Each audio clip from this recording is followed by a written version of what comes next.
or protect to harmful pathogens or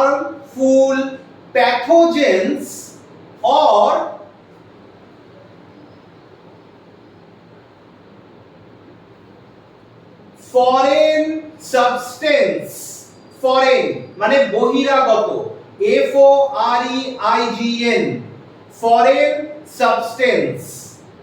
অর্থাৎ আমরা যেটা লিখলাম সেটা হলো ইনফ্লামেশন হলো একটা জটিল প্রক্রিয়া যেখানে একাধিক কোষ ও কিছু প্রোটিন ইনভলভ থাকে। কিসের জন্য? না আমাদের বডিকে প্রোটেক্ট করার জন্য। কাদের থেকে? না কিছু বাইরে থেকে বা বহিরাগত সাবস্টেন্স বা উপাদান থেকে। ধরো আমরা ছোটবেলা থেকে দেখেছি যখনই কোনো চোট লাগে, ধরো সাইকেল চালাচ্ছি, সাইকেল চালাতে শিখতে গেলে সাইকেল যখন আমরা চালানো শিখি তখন নিশ্চয়ই পড়ে গেছি, একবারেই তো কেউ সাইকেল চালানো শেখে না। অথবা ফল কাটছি বা সবজি কাটছি, তাতে আমাদের হাত কেটে গেছে। এই প্রতিটা চোট আঘাত অথবা কোনো মশাও যখন আমাদেরকে কামড়ে দেয় তাহলে সেই জায়গাটাকে আমরা কি দেখি? ফুলে যায়, লাল হয়ে যায়, একটু গরম হয়ে যায় এবং ব্যথা হয়। তাহলে এই যে ফুলে যাওয়া, লাল হয়ে যাওয়া, ব্যথা পাওয়া, এগুলো সবের পিছনে আছে ইনফ্লামেশন। ইনফ্লামেশন একটা সিস্টেমে আসে। যেমন প্রথমে যখন কোথাও কেটে যায়, ধরো এটা ব্লাড ভেসেল, আমরা জানি আমাদের শরীরে 3 রকমের ব্লাড ভেসেল থাকে, 3 রকমের। একটা হলো বড়টা যার নাম আর্টারি, তারপরে আসে তার থেকে ছোট যার নাম ভেন, আর সবথেকে ছোট যে সমস্ত জায়গায় ছড়িয়ে রয়েছে তার নাম ক্যাপিলারি। এই 3 রকমের ব্লাড ভেসেল আমাদের শরীরে রয়েছে। তাহলে যখন একটা ব্লাড ভেসেল পাংচার হয়ে যায় তাহলে সেখান থেকে খুব স্বাভাবিকভাবে কি বেরিয়ে আসবে? ব্লাড বেরিয়ে আসবে। কারণ না এর মধ্যে দিয়ে ব্লাড যাচ্ছে। তাহলে যখন এখান থেকে ব্লাড বেরিয়ে আসবে তার মানে তখন আমি নিশ্চয়ই আঘাত পেয়েছি, তাই এখান থেকে ব্লাড বেরোচ্ছে। এইবারেই শুরু হয়ে যায় ইনফ্লামেশনের ক্যারেক্টার। যখনই আমরা কোনো রকম আঘাত পাই, সেটা ফিজিক্যাল ইনজুরি হোক অথবা কোনো প্যাথোজেনের দ্বারা আমাদের সেলের মধ্যে ডিস্টারবেন্স হোক, যখনই আমরা আঘাত পাই তখনই ওখান থেকে রক্ত বেরোলেও বেরোতে পারে। সব আঘাতে রক্ত বেরোয় না, তবে যদি রক্ত বেরোয় তাহলে প্রথম ইনফ্লামেশন যে কাজটা করে সেটা হলো ভ্যাসোকনস্ট্রিকশন। লিখে রাখতে পারো, ইনফ্লামেশনের ফার্স্ট অ্যাটেম্প্ট আমাদের শরীরকে সারিয়ে তোলা বা আমাদের শরীরকে রক্ষা করার প্রথম অ্যাটেম্পটা হলো ভ্যাসোকনস্ট্রিকশন। অর্থাৎ ব্লাড ভেসেলটাকে, যে ব্লাড ভেসেলটা এতটা চওড়া দেখছো সেটাকে একটু সরু করে দেবে। তার কারণ সরু না করলে তাহলে তো অনেকটা রক্ত বেরিয়ে যাবে, তাই উইদিন আ সেকেন্ড আমাদের ব্লাড ভেসেল ন্যারো হয়ে যায়। আর তারপরে সেইখানে প্লেটলেট, রক্ত যেটা বেরোচ্ছিল তাকে জমাট বাঁধিয়ে দেয়। একে বলা হয় ব্লাড ক্লট। এটা কার দ্বারা সম্ভব? প্লেটলেটের দ্বারা সম্ভব।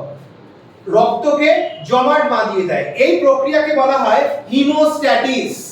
তাহলে প্রথম ধাক্কায় ইনফ্লামেশনের প্রথম কাজটাই হলো রক্তকে জমাট বাঁধিয়ে এবং ব্লাড ভেসেলকে ন্যারো করে দেয়া, যাকে বলা হয় ভ্যাসোকনস্ট্রিকশন। এরপরে শুরু হবে রিভার্স। অর্থাৎ প্রথমে তো ভ্যাসোকনস্ট্রিকশন করে দিল, মানে অনেকটা এইরকম, আমার চোখের কাছে যদি কিছু চলে আসে তাহলে অটোমেটিক্যালি আমার চোখটা বন্ধ হয়ে যাবে। তারপরে আমি চোখ খুলবো, চোখে জল দেব বা চোখটাকে রক্ষা করব, যা কিছু করব। অর্থাৎ প্রথম স্টেপটা ছিল ভ্যাসোকনস্ট্রিকশন। এরপরে একটা কমপ্লেক্স প্রসেস শুরু হবে। এবারে যে প্রসেসটা শুরু হবে সেটা হলো ভ্যাসো অ্যাক্টিভ কেমিক্যালের আগমন। অর্থাৎ ব্লাড ভেসেলকে যে সমস্ত কেমিক্যালগুলো অ্যাক্টিভ করবে তাদেরকে আসার জন্য ইনফ্লামেশন প্রথম কাজটা করবে। অর্থাৎ ভ্যাসো অ্যাক্টিভ কেমিক্যাল যেমন সাইটোকাইন, যেমন হিস্টামিন, এছাড়াও প্রস্টাগ্ল্যান্ডিন,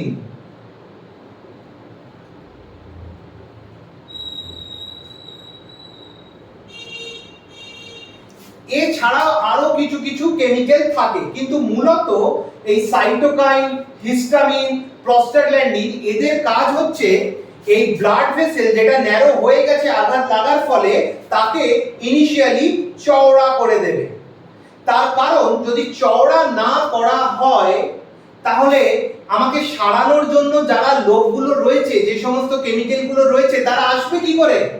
তাই প্রথম কাজটা হলো ব্লাড ভেসেলকে ডাইলেট করা, যাকে করে হচ্ছে ভ্যাসো অ্যাক্টিভ কেমিক্যাল, যেমন সাইটোকাইন, হিস্টামিন এবং প্রস্টাগ্ল্যান্ডিন। এই কেমিক্যালগুলো আমাদের ব্লাড ভেসেলকে রেডি করলো। ভাবো, কল্পনা করো একটা বিয়ে হচ্ছে, তাহলে বিয়ে হতে গেলে প্রথমে মণ্ডপ সাজাতে হয়, ফুল দিয়ে সাজাতে হয়, সেখানে চেয়ার টেবিল বসাতে হয়, তারপরে বর আসবে, বরকে বসার একটা জায়গা রাখতে হবে, তারপরে মেয়ে রেডি হবে, তারপর ছাদনা তোলা হবে, তারপর বিয়ে হবে, এরকম একটার পর একটা প্রসেস রয়েছে। তাহলে আমার চোট লাগা থেকে ভিতরে ভিতরে সেরে যাওয়া অবধি যে প্রসেসটা হয় সেটা অনেকটা এইরকমই একটা কমপ্লেক্স প্রসেসের মতো। তাহলে প্রথমে আমার চোট লাগলো, প্রথমে কি হলো? ভ্যাসো কনস্ট্রিকশন। তারপরে কি হবে? ব্লাড ভেসেলটা আবার চওড়া হবে। সেই ব্লাড ভেসেলকে চওড়া করবে কারা? না এই সাইটোকাইন, হিস্টামিন, প্রস্টাগ্ল্যান্ডিন এই কেমিক্যালগুলো। এরা ব্লাড ভেসেলকে অ্যাক্টিভ করলো। এরপরে যে কাজটা হবে সেটাকে বলা হয় কেমোট্যাক্সিস।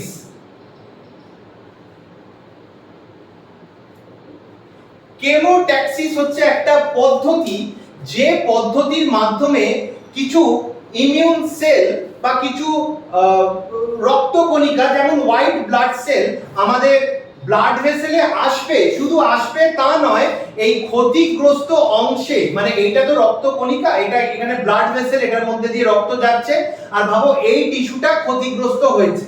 তাহলে এই ব্লাড ভেসেল থেকে এই কোষে একটা কোনো না কোনো পদ্ধতিতে যেতে হবে। যেমন আমাদের এই ঘরটা রয়েছে, আর ওই ঘরে যেতে গেলে আমাকে দরজাটা খুলে ওই ঘরে যেতে হবে। তার মানে এখানে আমাদের একটা এরকম দরজার ব্যবস্থা করতে হবে, যেখানে দরজা থেকে রক্তনালীর মধ্যে আসা এই কেমিক্যালগুলো ওপারে যেতে পারে। একেই বলা হয় কেমোট্যাক্সিস। তাহলে কেমোট্যাক্সিসে যে কেমিক্যালরা আসবে তারা হচ্ছে আমাদের ইমিউন সেল। অর্থাৎ এই যে সাইটোকাইন, যারা ইনফ্লামেটরি কেমিক্যাল নামে পরিচিত, হিস্টামিন, প্রস্টাগ্ল্যান্ডিন, এরা অ্যাকচুয়ালি রেডি করলো। এরা বর যে আসবে বিয়ে করতে তার জন্য প্যান্ডেল তৈরি করলো, তার জন্য বরণ ডালাটা সাজালো। এবারে বর আসছে বিয়েটা করতে, অর্থাৎ এইবারে আসছে ইমিউন সেল, যে ওই ক্ষতিগ্রস্ত সেলটাকে রিপেয়ার করবে। ইমিউন সেল বলতে মূলত আমরা যেটা দেখবো সেটা হচ্ছে ডব্লিউবিসি বা লিউকোসাইট বা white blood cell. White blood সেলের 5টা ভাগ আছে, সেটা ডিটেইলসে আমরা যাচ্ছি না, ওটা আমরা যখন ব্লাড চ্যাপ্টারটা পড়ব তার মধ্যে এটা পেয়ে যাব। তাহলে হোয়াইট ব্লাড সেল যেটা এলো, এটা রক্তের মধ্যেই রয়েছে, লাল রক্তকণিকা, শ্বেত রক্তকণিকা, প্লেটলেট, অনুচক্রিকা।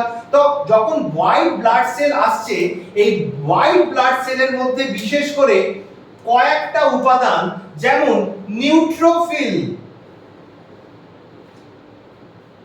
যেমন মোনোসাইট, যেমন লিম্ফোসাইট,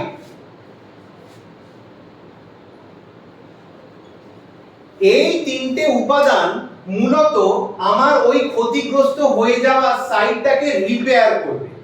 তাহলে প্রথমে ব্লাড ভেসেলটা কনস্ট্রিকশন হলো, তারপরে ব্লাড ভেসেলটাকে আবার চওড়া করা হলো এই 3টে কেমিক্যাল দ্বারা।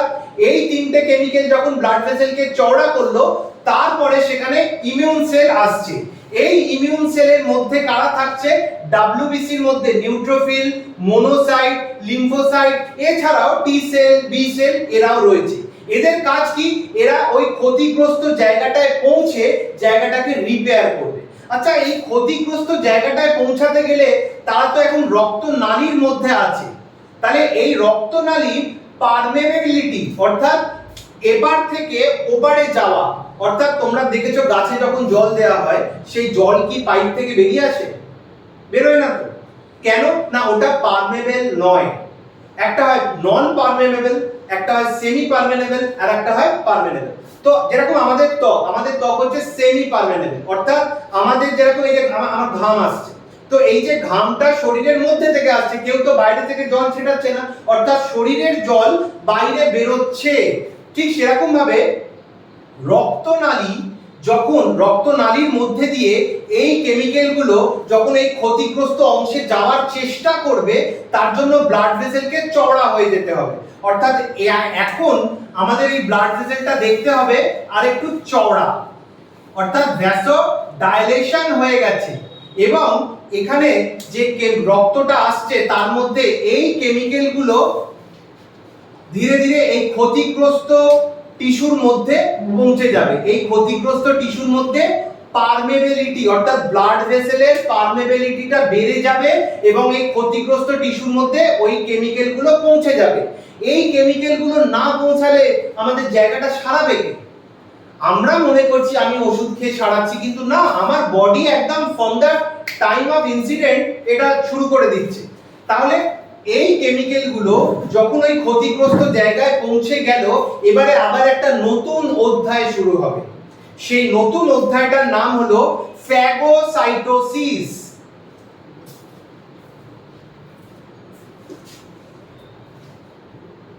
এই ফ্যাগোসাইটোসিস জিনিসটা কি? আমাদের বাড়িতে ময়লা থাকে না, জীবাণু থাকে বা যা কিছু ধুলোবালি থাকে, দেখবে বাড়ির কাজের লোকেরা বা যা কি বাড়ির সদস্যরা সেটাকে ঝাড়ু দেয়, সেখানে ফিনাইল দিয়ে মোছে। এটা কেন করে? যাতে ঘর জীবাণু মুক্ত থাকে, তাই তো? তাহলে আমার এই শরীরটা অংশটা, আমার ওই সেলটা এখন ক্ষতিগ্রস্ত হয়েছে। ওই সেলে বাইরে থেকে আসা ফরেন সাবস্টেন্স, সেটা ব্যাকটেরিয়া হতে পারে, ভাইরাস হতে পারে, প্যারাসাইট হতে পারে, প্রোটোজোয়া হতে পারে, অ্যালার্জি হতে পারে, ফাঙ্গাস হতে পারে, এনিওয়ান। তো যারা এসছে তাদেরকে পরিষ্কার করতে হবে, তাদেরকে দূর করে দিতে হবে, তবেই তো সেরে ওঠা। না হলে কি আমি তেলা মাথায় তেল দিচ্ছি, আরে লেগেছে লেগেছে বাবা গো, না, আরে সারাচ্ছে তো ভিতরে। সেই জন্য তো আমরা দুধ কলা খাই, মানে ইমিউনিটি বাড়ানোর জন্য। সেই জন্য তো আমরা একাধিক ভালো ভালো খাবার খাচ্ছি, তার কারণ এই ইমিউনিটি তো আমাদের আলটিমেটলি সারিয়ে তুলছে। তাহলে ফ্যাগোসাইটোসিস পদ্ধতিটা হলো যখন এই নিউট্রোফিল এবং মনোসাইট একটা জীবাণুকে এনগালফিং, অর্থাৎ খেয়ে নেবে এবং ডাইজেস্ট করে নেবে। অর্থাৎ একটা জীবাণু যাকে আমার নিউট্রোফিল বা মনোসাইট এরকম ভাবে খেয়ে নেবে, অর্থাৎ খেয়ে নিলে তাহলে কি হলো, এই জায়গাটা থেকে জীবাণুটা চলে গেল এবং সে খাওয়ার পরে সেটা ডাইজেস্টও করে দিল। তারপরে আরো যত জীবাণু আছে সবাইকে খেয়ে নিচ্ছে, সবাইকে ডাইজেস্ট করে দিচ্ছে। একেই বলা হয় এনগালফিং।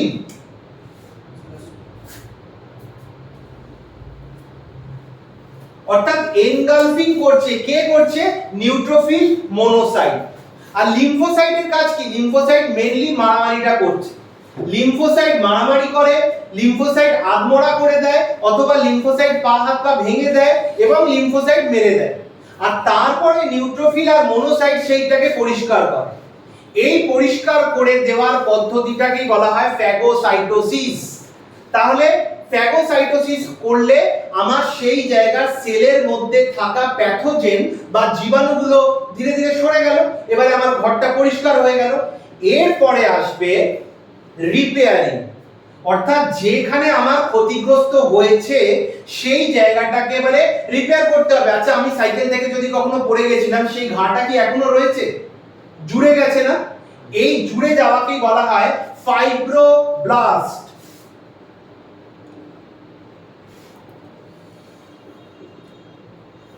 ফাইব্রোব্লাস্ট যেরকম আমাদের জামা ছিঁড়ে যায় আর তারপরে সেই জামাটাকে দেখবে সেলাই করা হয়। কি দিয়ে সেলাই করা হয়? ধাগা দিয়ে, আই মিন সুতো দিয়ে। তাহলে যে সুতো দিয়ে সেলাই করা হচ্ছে যাতে ওই সেলাইয়ের জায়গাটা বন্ধ হয়ে যায়। আমরা দেখি না যারা বাউল গান গায়, এখানে একটু হলুদ কাপড়, ওখানে একটু লাল কাপড়, এখানে একটু নীল কাপড়, তা তাপ্পি লাগাচ্ছে। তো আমাদেরও শরীর যখন কোথাও ভেঙে যায়, কেটে যায়, ছিলে যায়, সেখানে তাপ্পি দিয়ে দেয়। কিন্তু এদের হাতের কাজ এত নিখুঁত কি যে ওই বাউলের মতো লাল নীল হলুদ সবুজ না, আমাদের স্কিনের কালারেই পুরো তাপ্পিটা হয়ে যায়, যেখানে আমাদের মার্ক থাকে না, অথবা মার্ক থাকলেও সেটা আলটিমেটলি কোনো না কোনো সময় চলে যাওয়ার চেষ্টা করে। এবারে শুরু হয় ফাইব্রোব্লাস্ট। ফাইব্রোব্লাস্ট পদ্ধতিটা কি? যখন আমাদের সেল কোলাজেন বা ইলাস্টিন, কোলাজেন ও ইলাস্টিন নামক কয়েকটা প্রোটিন রিলিজ করে।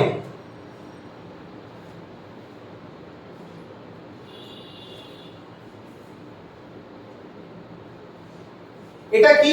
এটা প্রোটিন। এই প্রোটিন কি করে?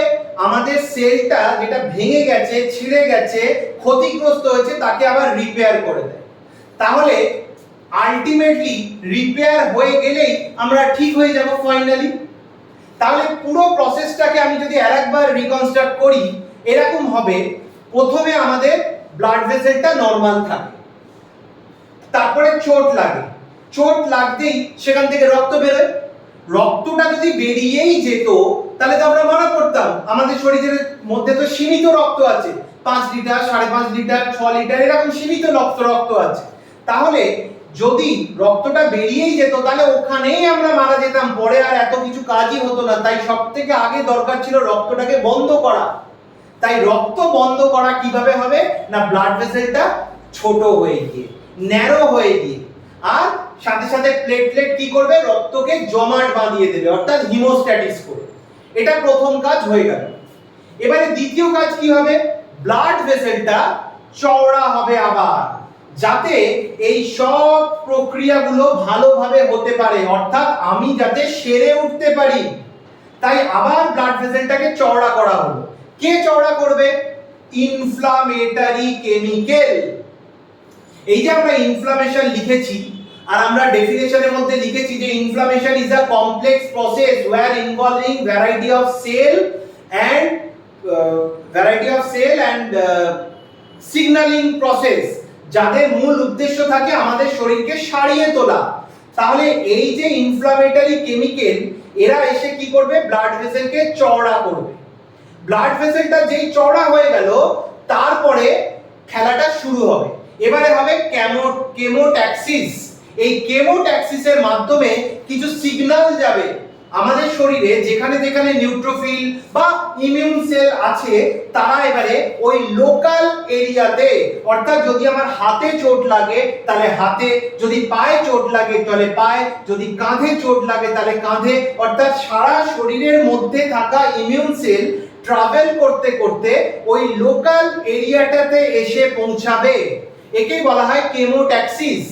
এরপরে কেমোট্যাক্সিস বা এইটার মাধ্যমে আমাদের এই ব্লাড ভেসেলের মধ্যে আসা কেমিক্যালগুলো ক্ষতিগ্রস্ত টিস্যুর মধ্যে পৌঁছাবে। পৌঁছানোর পরে সেই জায়গায় শুরু হবে ফ্যাগোসাইটোসিস। ফ্যাগোসাইটোসিস মানে ওই ক্ষতিগ্রস্ত এরিয়াটার মধ্যে যদি কোনো এনজাইম, যদি কোনো প্যাথোজেন, যদি কোনো ক্ষতিগ্রস্ত কেমিক্যাল, ব্যাকটেরিয়া, ভাইরাস কেউ থাকে তাহলে তাদেরকে পরিষ্কার করতে হবে। সেই পরিষ্কারের কাজটা কারা করবে? ওই রক্তনালীর মধ্যে আসা নিউট্রোফিল, মোনোসাইট, লিম্ফোসাইট এরা। এই প্রক্রিয়াকে বলা হয় এনগালফিং, আর এই পরিষ্কার করার পদ্ধতিকে বলা হয় ফ্যাগোসাইটোসিস। তাহলে পরিষ্কার হয়ে যাওয়ার পরে ফাইনালি ওই ক্ষতিগ্রস্ত জায়গাটাকে রিপেয়ার করতে হবে। সেইটা কি করবে? ফাইব্রোব্লাস্ট, অর্থাৎ আমাদের শরীরের মধ্যে থাকা প্রোটিন যেমন কোলাজেন এবং ইলাস্টিন, এরা আমাদের ওই জায়গাটাকে শক্ত করবে এবং ফ্লেক্সিবিলিটিটাকে মেইনটেইন করবে। এই টোটাল পদ্ধতির মধ্যে আমরা সেরে উঠি। কিন্তু এই পদ্ধতিটা যতটা সুন্দর লাগলো শুনে, কিন্তু এটা আমাদের সহ্য করতে একটু ব্যথা লাগে। আমরা যখন কোথাও পা মুচকে পড়ে যাই বা হাতটা কেটে যায় বা কোনো আঘাত লাগলো, তাহলে আমরা কি মুখ থেকে কি বেরিয়েছে? লাগলো, ব্যথা লাগলো, ফুলে গেল, বাবা গো, মা গো, বরফ বসছি। মুখ্য উদ্দেশ্য কি থাকে? ফোলাটাকে কমিয়ে দেওয়া। কিন্তু তোমরা আজকের পরে জেনে রাখো, ওই ফোলাটা আমাকে অ্যাকচুয়ালি ব্যথা দেওয়ার জন্য নয়। ওই ফোলাটার পিছনে একটা কমপ্লেক্স প্রসেস চলছে। উদ্দেশ্যটা কি? আমার ওই ক্ষতিগ্রস্ত হয়ে যাওয়া জায়গাটাকে সারিয়ে তুলতে হবে। তাহলে যখন আমাকে সারিয়ে তোলা হচ্ছে, অটোমেটিক্যালি কয়েকটা লক্ষণ দেখা দেবে, অর্থাৎ ইনফ্লামেশনের কয়েকটা লক্ষণ, যাকে বলা হয় কার্ডিনাল সাইন।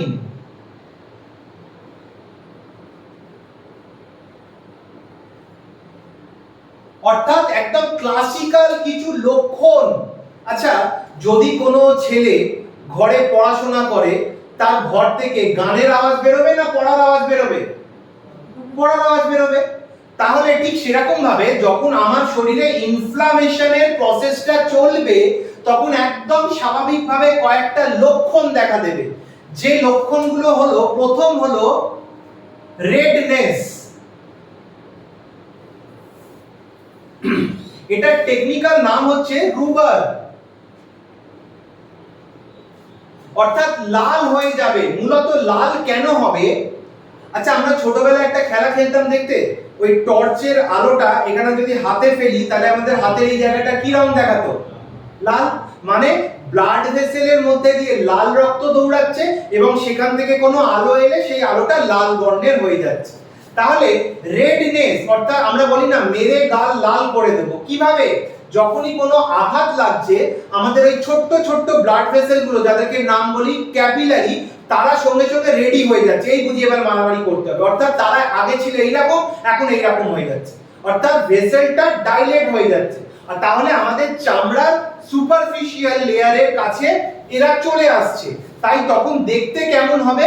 লাল বর্ণের হবে। অর্থাৎ রেডনেস হওয়ার পিছনে মূল কারণটা হলো ভ্যাসোডাইলেশন। আর ভ্যাসোডাইলেশন হওয়াটাই হলো প্রথম প্রক্রিয়া যেখানে ওই কেমিক্যাল গুলো আসবে। তাহলে রেডনেস হলো ইনফ্লামেশনের একটা মোক্ষম লক্ষণ। তারপরে জায়গাটা ফুলে যাবে, সোয়েলিং হবে, যাকে বলা হয় টেকনিক্যালি টিউমার। সোয়েলিংটা হবে কেন না? এই যে কেমিক্যাল গুলো আসছে, যে কেমিক্যাল গুলো এসে এবারে ওই সেলের কাছে পৌঁছাবে, তাহলে সেলের ওই জায়গাটাকে তো একটু বৃদ্ধি করতে হবে, একটু বড় করতে হবে। তোমার বাড়িতে তোমরা থাকো ধরো 4 জন, তো তোমাদের খাবার টেবিলটা 4 জনের, কিন্তু তুমি বাড়িতে একটা বার্থডে সেলিব্রেশন করবে, তাহলে তখন কি ওই 4 জনের টেবিলেই তোমরা খেতে দেবে লোককে? যদি 100 জনকে নেমন্তন্ন করো, তাহলে একটা কমিউনিটি হল ভাড়া করতে হবে অথবা চেয়ার টেবিলের ব্যবস্থা করতে হবে। তার মানে সোয়েলিংটা হয় কেন? অর্থাৎ আমাদের আঘাত লাগলেই জায়গাটা ফুলে যাচ্ছে কেন? তার কারণ সেই জায়গাটায় ওই ইনফ্লামেটরি কেমিক্যাল গুলো এসে ওখানে মেরামত করবে, তাই তাদেরকে জায়গা করে দিতে হবে। তাই এখন ওই জায়গাটা এরকম ইনফ্লামেশন হয়ে গেছে। কেন না এখানে কারা আছে? ইনফ্লামেটরি কেমিক্যালরা রয়েছে। এরপরে 3 নম্বর কি হয়? ব্যথা করবে। ব্যথা করে না কোথাও ফুলে গেলে?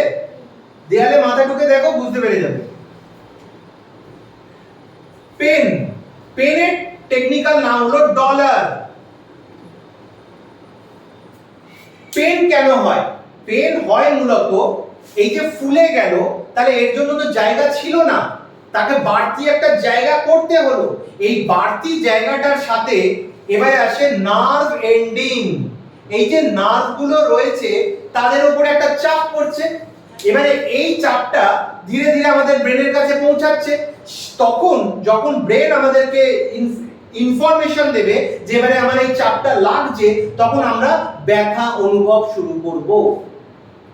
তার মানে যখনই আমাদের ইনফ্লামেশন হবে, অটোমেটিক্যালি রেডনেস হবে, অটোমেটিক্যালি সোয়েলিং হবে, অটোমেটিক্যালি পেন হবে, ব্যথা হবে। তার কারণ নার্ভের উপরে চাপ পড়ছে। আমাদের শরীরে যত ব্যথা বেদনা হয়, পুরো ডিপার্টমেন্টটা কার কাছে আছে? নার্ভাস সিস্টেমের কাছে। দেখবে দাঁতের ডাক্তারের কাছে দাঁত তুলতে গেলে ডাক্তারবাবু কি করে? একটা ইনজেকশন দেয় দাঁতে, দাঁতের গোড়ায় ইনজেকশন দেয়, পুরো অবশ হয়ে যায়, বার করে দেয়, আমরা বুঝতেও পারি না। অর্থাৎ নার্ভটাকে ব্রেনের থেকে বিচ্ছিন্ন করে দেয়, যাকে বলে তার কেটে দেওয়া। অর্থাৎ যদি তারটা কেটে যায়, তাহলে মাথার কাছে কোনো খবর যাচ্ছে না, তখন মাথা বলবে ও তাহলে সব ঠিক আছে, আমার কোনো অসুবিধা নেই, তাহলে আমি ব্যথা পাচ্ছি না। তাহলে যখনই আমাদের নার্ভের উপরে চাপ পড়বে, তখনই আমরা ব্যথা অনুভব করব। 4 নম্বর লোকালি, অর্থাৎ যে জায়গাটা এই এফেক্টেড হয়েছে সেইখানেই এই সব কিছু হবে। 4 নম্বর হচ্ছে হিট। 4 নম্বর হচ্ছে হিট। এই হিটকে বলা হয় কালার। অর্থাৎ গরম হয়ে যাবে। কেন গরম হবে? আচ্ছা, আমরা শীতকালে করি না, হাতে হাতে ঘষি না, যখন খুব ঠান্ডা লাগে হাতে হাতে ঘষলে কি হয়? হাতটা গরম হয়ে যায়, একটা তাপ উৎপন্ন হয়। তাহলে কল্পনা করো আমার ব্লাড ভেসেলটা চওড়া হয়ে গেছে, তার মধ্যে দিয়ে লোকালি ওই জায়গায় দ্রুত রক্ত চলাচল করছে। কেন না ওখানে সব বিভিন্ন কেমিক্যালরা আসছে, ওখানে একটা বিশাল একটা কাজ হচ্ছে, কর্মকাণ্ড হচ্ছে। ফলে রক্তনালীর যে দেওয়াল, এই যে রক্তনালীর যে দেওয়াল আর সেখান থেকে বয়ে যাওয়া রক্ত, এই দুটোর মধ্যে একটা ঘর্ষণ তৈরি হচ্ছে। আর এই ঘর্ষণের ফলে এই জায়গাতে একটা হিট জেনারেট হচ্ছে। যখনই আমাদের কোথাও ইনফ্লামেশন হয় সেখানে হিট হবেই। আমরা বুঝতে পারি বা না পারি, that does not matter, but the inflammation, wherever inflammation is present, there are 5 cardinal signs has to be present. 5 নম্বর হচ্ছে functionless।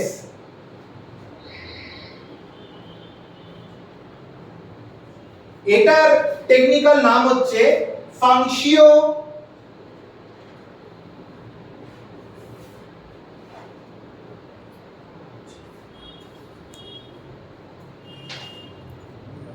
ফাংশিওলেসা, অর্থাৎ যেখানে ফাংশন হবে না।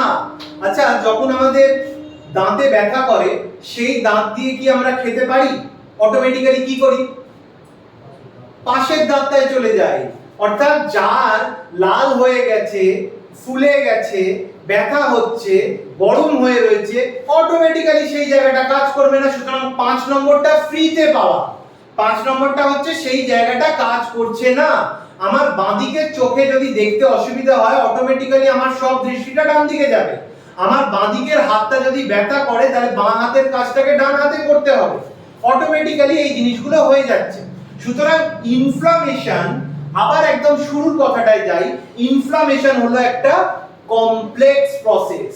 তবে এর পিছনে উদ্দেশ্য থাকে আমাদের ভালো করে দেওয়া। আমরা যাতে সুস্থ হয়ে যাই, আমার কাছে টাকা আছে কি নেই, আমি বড়লোক না গরিব, এগুলো কেউ কোনো কিছু ম্যাটার করে না শরীরের কাছে। শরীরের কাছে সমস্ত কিছু জন্মানোর সময় সবার কাছে সমান তথ্য দেওয়া থাকে। তাই একটা বড়লোকের ছেলে হোক বা গরিবের ছেলে হোক, যখনই আঘাত লাগবে তার কিন্তু রক্ত বন্ধ হয়ে যাবে, তারপরে সেই জায়গাটা রিপেয়ারিং এর কাজ শুরু হয়ে যাবে। এই প্রসেসটাকেই বলা হয় ইনফ্লামেশন। তাই ইনফ্লামেশনকে এক কথায় যদি আমরা শেষ করি, তাহলে তাকে বলা হয় প্রদাহ বা ফুলে যাওয়া, ফুলে ওঠা, অর্থাৎ সোয়েলিং। প্রদাহ, ইনফ্লামেশন, সোয়েলিং, টিউমার, এগুলো সব এক কথা। তার মানে আজকের পরে যখনই কোথাও চোট লাগবে, যখনই কোথাও ব্যথা পাবে, যখনই জায়গাটা ফুলে উঠবে, জানলে একটা বিশাল বড় কর্মকাণ্ড তার পিছনে হচ্ছে। তাই চট করে কোনো ব্যথায় একটা NSAID বা পক্স ইনহিবিটর, অর্থাৎ যারা ব্যথা ফোলা কমায়, অর্থাৎ প্যারাসিটামল, আইবুপ্রোফেন, এই রকম ধরনের ওষুধ খেয়ে এই বড় কর্মকাণ্ডটাকে নষ্ট করে দেবে না। বুঝতে পেরেছো? স্টপ করো।